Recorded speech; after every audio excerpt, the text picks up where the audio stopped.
Bismillahirrahmanirrahim. Assalamualaikum warahmatullahi wabarakatuh. Yang saya hormati Bapak Dosen Mizan Ihsanul Rahman SEMSC dan teman-teman semuanya yang menonton video presentasi saya kali ini. Dalam tugas Midtest Ekonomi Transportasi dan Perkotaan, saya Firdaus akan membawakan judul Analisis Research Triangle Park Studi Kasus di Carolina Utara dan Implementasinya di Indonesia. Next. Sebelum masuk ke topik pembahasan, di sini saya membawakan beberapa outline, yaitu apa sih itu Research Triangle Park, kemudian kunci sukses RTP di Carolina Utara, kemudian dampak RTP di Carolina Utara, dan yang terakhir, analisis RTP jika diterapkan di Indonesia. Next. Nah, teman-teman sebelumnya apakah sudah tahu apa itu RTP atau singkatan dari Research Triangle Park? Atau bahasa Indonesianya lingkaran segitiga riset. RTP lebih tepatnya berada di Amerika Serikat di negara bagian Carolina Utara. RTP merupakan bentuk atau triangle atau segitiga antara tiga kota yaitu Durham City, Raleigh City, dan Chapel Hill City. Kenapa sih tiga wilayah ini sangat istimewa? Karena di tiga wilayah ini ada perusahaan-perusahaan, perguruan-perguruan tinggi, dan lembaga pemerintah yang saling berkolaborasi sehingga menciptakan inovasi dan keterbukaan lapangan pekerjaan bagi lulusan baru sehingga Carolina Utara menjadi salah satu wilayah termaju di Amerika Serikat. Lebih dalamnya akan kita bahas di next slide selanjutnya. Sejarahnya nih, kenapa sih adanya RTP? RTP itu didirikan pada tahun 1959 di negara bagian Amerika Serikat, Carolina Utara. Dulunya kawasan ini merupakan kawasan industri tembakau dan furniture. Ah, faktanya nih, dulu Carolina Utara merupakan salah satu wilayah tertinggal di Amerika Serikat. Sekarang Carolina Utara menjadi wilayah termaju di Amerika Serikat. Nah, tujuannya kenapa sih adanya RTP? RTP ini adanya untuk meningkatkan inovasi, riset, dan pertumbuhan ekonomi di wilayah Carolina Utara, yang mana seperti yang kita ketahui, Carolina Utara menjadi wilayah termaju di Amerika Serikat. Adapun lokasi dan strukturnya, ini terletak di segitiga yang dibentuk oleh Duke University, North Carolina State University, dan University of North Carolina. Tiga universitas ini terletak di tiga wilayah yang sudah saya sebutkan sebelumnya, yaitu Durham City, Chapel Hill City, dan Raleigh City. RTP merupakan kawasan riset yang melibatkan lebih dari 300 perusahaan dengan luas lebih dari 7.000 hektar. Jadi intinya RTP ini merupakan bentuk kumpulan dari perusahaan-perusahaan, perguruan-perguruan tinggi, dan dilandasi oleh lembaga pemerintah. Next. Nah, bisa kalian lihat nih di sini dulunya kan seperti yang sudah saya sebutkan, negara bagian Carolina Utara merupakan wilayah tertinggal di Amerika Serikat. Kini negara bagian tersebut menjadi pusat pertumbuhan teknologi dan bioteknologi. Bahkan perusahaan-perusahaan dunia seperti IBM, Apple, Google, Meta, Novo Nordisk, dan Amazon bahkan ingin berinvestasi sampai miliaran dolar di wilayah negara bagian Carolina Utara. Nah, termasuk tiga universitas yang sudah saya sebutkan, totalnya ada 8 nih universitas di Carolina Utara yang menjadi top universitas di dunia. Yang menarik, dulu nih lulusan dari universitas-universitas ini harus bekerja dulu eh, ke Boston, New York, atau San Francisco demi mendapatkan pekerjaan di sektor teknologi. Kini dengan adanya perusahaan-perusahaan besar yang telah saya sebutkan sebelumnya, mereka tidak perlu lagi merantau, jadi mereka cukup bekerja di wilayahnya saja. Next, kunci. Kenapa RTP sukses di negara bagian Carolina Utara?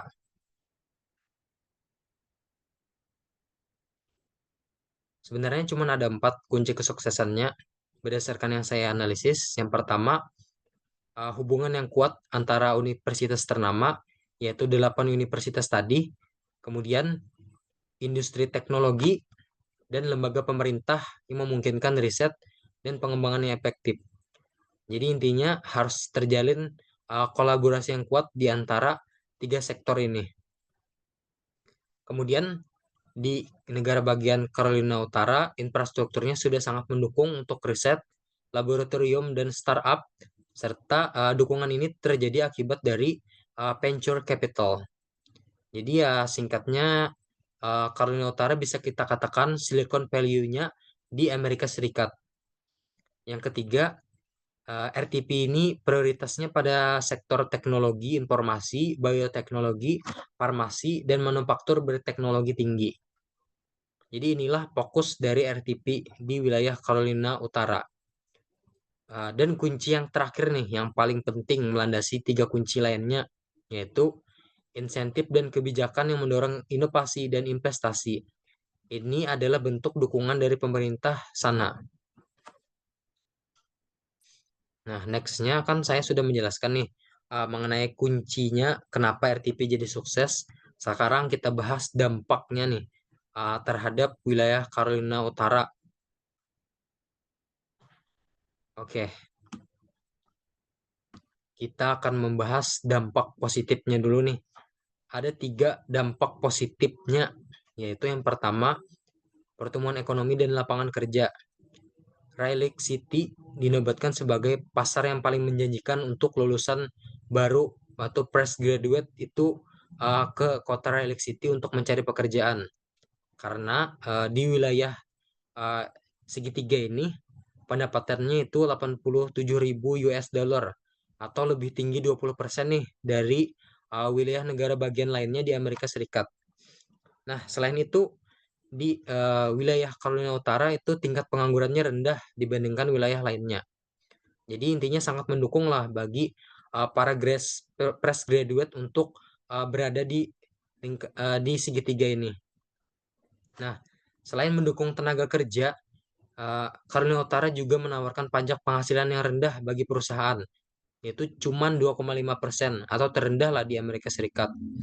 Nah, rencananya nih pada tahun 2030 itu harus nol dan memberikan keuntungan bagi para pembisnis baik untuk perusahaan besar ataupun perusahaan rintisan sehingga kan mereka tertarik nih untuk membangun perusahaannya di Kalimantan Utara karena pajak penghasilan yang rendah.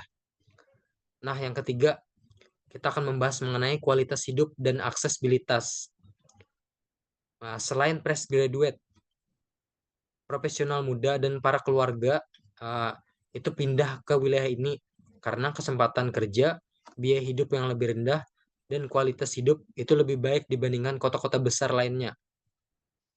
Nah, ini pun didukung dengan uh, Carolina Utara merupakan top 50 bandara dengan pertumbuhan tercepat di Amerika Serikat pada tahun 2023 yang ini membuat penduduk dari negara bagian lainnya itu dapat dengan mudah nih berpindah ke wilayah Carolina Utara. Aksesnya dipermudah lah kalau mau ke Carolina Utara. Next,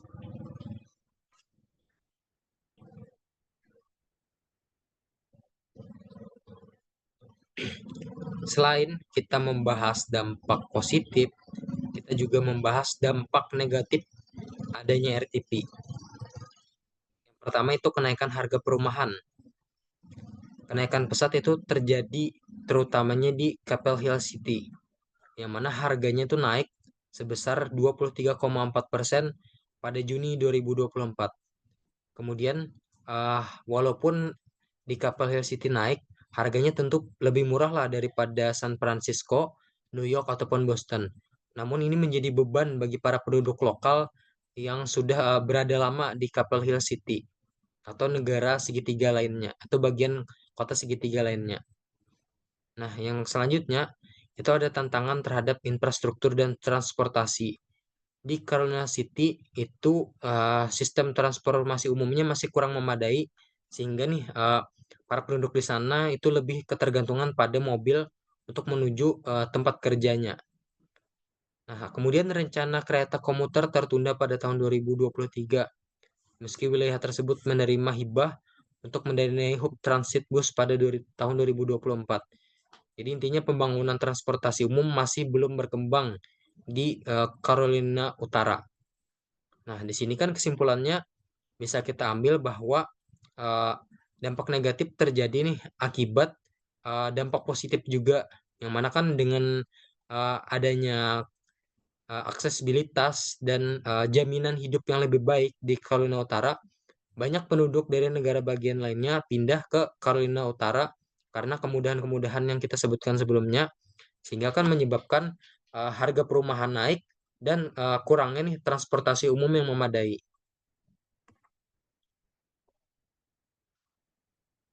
Next, nah yang paling penting nih, kita akan membahas analisis implementasinya jika RTP diterapkan di Indonesia. Oke, yang pertama kita akan membahas mengenai analisis kelayakan implementasi RTP jika diterapkan di Indonesia. Nah, yang pertama akan kita bahas mengenai infrastruktur dulu. Terkhusus di Pulau Jawa, tentunya infrastruktur itu lebih baik daripada wilayah lainnya. Wilayah lainnya tentu masih memiliki kekurangan di bagian peningkatan akses internet, teknologi, dan fasilitas riset. Tentunya wilayah Jawa adalah salah satu wilayah termaju di Indonesia. Kemudian dukungan pemerintah. Pemerintah perlu turun tangan untuk membuat kebijakan yang mendorong inovasi riset dan insentif untuk melakukan investasi. Nah, dengan adanya pemerintah turun tangan, maka RTP pasti akan sukses di Indonesia. Yang saat ini sudah saya kaji bahwa ada kebijakan yang melandasi dukungan pemerintah, yaitu Making Indonesia 4.0. Nah, ini merupakan dasar nih bagi perusahaan investasi yang mau berinvestasi di Indonesia. Karena dengan adanya kebijakan ini akan terciptanya kawasan inovasi. Namun, tantangannya nih apabila RTP diterapkan, pemerintah harus membenahi regulasinya karena regulasi di Indonesia belum mendukung kenyamanan bagi para investor maupun bagi tenaga kerja. Kemudian birokrasi yang berbelit-belit dan panjang itu juga perlu dibenahi, dan ketersediaan dana serta kurangnya sumber daya manusia itu menjadi tantangan bagi pembangunan model RTP di Indonesia. Nah, jika nih seandainya RTP diterapkan di Indonesia, maka RTP dapat meningkatkan daya saing Indonesia dalam inovasi teknologi, riset, dan pengembangan startup, serta menciptakan lapangan kerja berkualitas tinggi. Nah, di sini saya berpikiran bahwa RTP itu dapat menjadi solusi bagi masalah bonus demografi. Kan telah disebutkan sebelumnya, bonus demografi tentunya akan menguntungkan bagi negara Indonesia karena banyaknya penduduk uh, penduduk muda, sehingga kan lebih banyak ketersediaan tenaga kerja. Namun ini dapat menjadi bumerang bagi pemerintah Indonesia apabila tidak menyediakan lapangan tenaga kerja yang memadai dan memenuhi, maka penduduk-penduduk muda ini akan menjadi pengangguran. Sehingga saya yakin dengan diterapkannya RTP secara sungguh-sungguh oleh pemerintah Indonesia, maka ini dapat menjadi solusi untuk mengatasi kurangnya ketersediaan lapangan pekerjaan, sehingga bonus demografi itu dapat menjadi keuntungan bagi pemerintah Indonesia. Next. Nah, di sini uh, saya merekomendasikan beberapa wilayah RTP di Indonesia. Yang pertama, uh,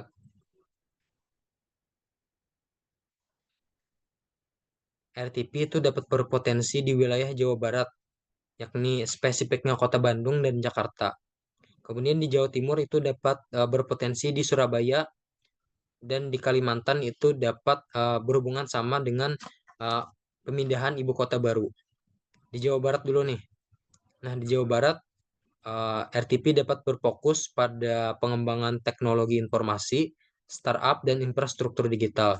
Dengan adanya dukungan dari Universitas Institut Teknologi Bandung, Universitas Indonesia, dan Universitas Pajajaran, maka kawasan RTP pasti akan tercipta. Kemudian di Jawa Timur nih, potensi riset di bidang teknologi industri dan kesehatan dengan universitas seperti Institut Teknologi 10 November, Universitas Airlangga, Universitas Brawijaya, Universitas Diponegoro, dan Universitas Gajah Mada. Nah, keberadaan universitas-universitas ini tentunya akan mendorong nih terjadinya pengembangan di bidang teknologi industri dan kesehatan. Selain itu, yang saya pikirkan dan saya kaji untuk terkhususnya di Kalimantan Timur atau ibu kota baru, pemerintah dapat nih membangun infrastruktur RTP sehingga dapat berfokus di bidang teknologi hijau, energi terbarukan, dan smart city. Mungkin nih yang saya pikirkan potensi Universitas Lambung Mangkurat, Universitas Mula Warman, Universitas Palangkaraya, Universitas Tanjung Pura, atau Universitas Balikpapan, atau Institut Teknologi Balikpapan, itu sebenarnya dapat berdiri nih di sekitar IKN, cabang-cabangnya lah dapat berdiri di beberapa kota besar tersebut. Nah, dengan berdirinya beberapa universitas di Kalimantan, maka ini dapat menjadikan wilayah-wilayah di sekitar IKN membentuk triangle atau segitiga, yang mana nantinya akan tercipta nih kolaborasi antara perguruan tinggi, perusahaan-perusahaan yang akan berinvestasi di IKN, dan tentunya lembaga pemerintah nasional yang akan turut serta mendukung terjadinya RTP. Nah, perusahaan-perusahaan yang mungkin saya pikirkan bisa terlibat di bagian tiga ini mungkin seperti Gojek, Telkom, Pertamina, startup teknologi lainnya seperti Shopee, Tokopedia, dan lainnya, itu dapat menjadi mitra investasi ataupun perusahaan besar multinasional yang sudah saya sebutkan sebelumnya seperti Apple, Google, IBM. Itu sebenarnya nih dapat berdiri di Indonesia dengan mulainya mereka berinvestasi di IKN atau di Jawa Barat atau di Jawa Timur. Karena kan itu sudah didukung nih dengan adanya beberapa universitas-universitas yang sudah saya sebutkan sebelumnya.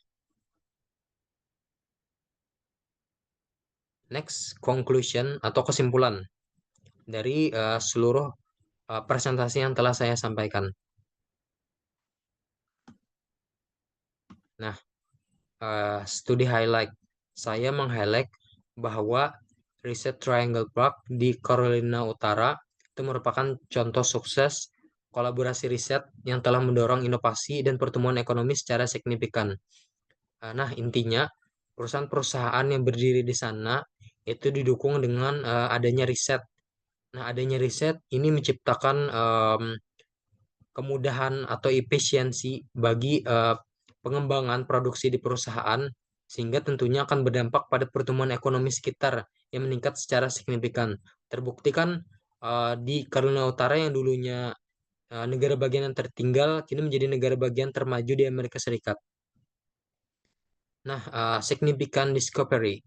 Indonesia memiliki potensi besar sebenarnya untuk mengadopsi model ini, terutama di wilayah yang sudah memiliki universitas dengan riset terkemuka, yaitu di Jawa Barat, Jawa Timur, ataupun di Kalimantan, dan perusahaan-perusahaan teknologi nih yang sudah lama berdiri di Indonesia, seperti eh, Shopee, Gojek, Tokopedia, dan lain-lainnya, perusahaan teknologi ataupun perusahaan seperti Telkom dan lainnya, itu dapat sebenarnya berkolaborasi dengan universitas dengan riset terkemuka.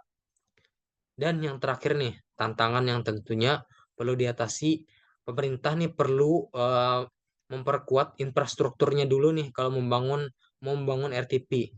Kemudian regulasinya harus diperjelas, eh, terutama regulasi yang memudahkan para investor nih untuk dapat berinvestasi di wilayah-wilayah yang sudah saya sebutkan sebelumnya, serta dukungan pemerintah terhadap sektor swasta dari segi perpajakan atau segi kemudahan dalam birokrasi dan regulasi.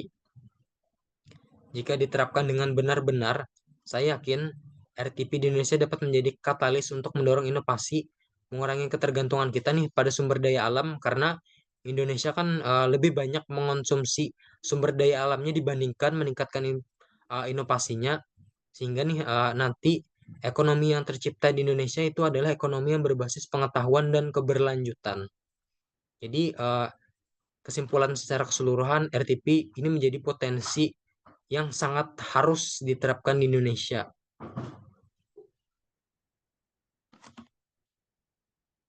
Baik, sebelumnya saya akhiri dulu presentasi saya.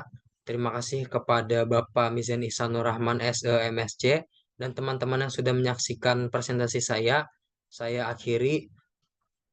Wassalamualaikum warahmatullahi wabarakatuh.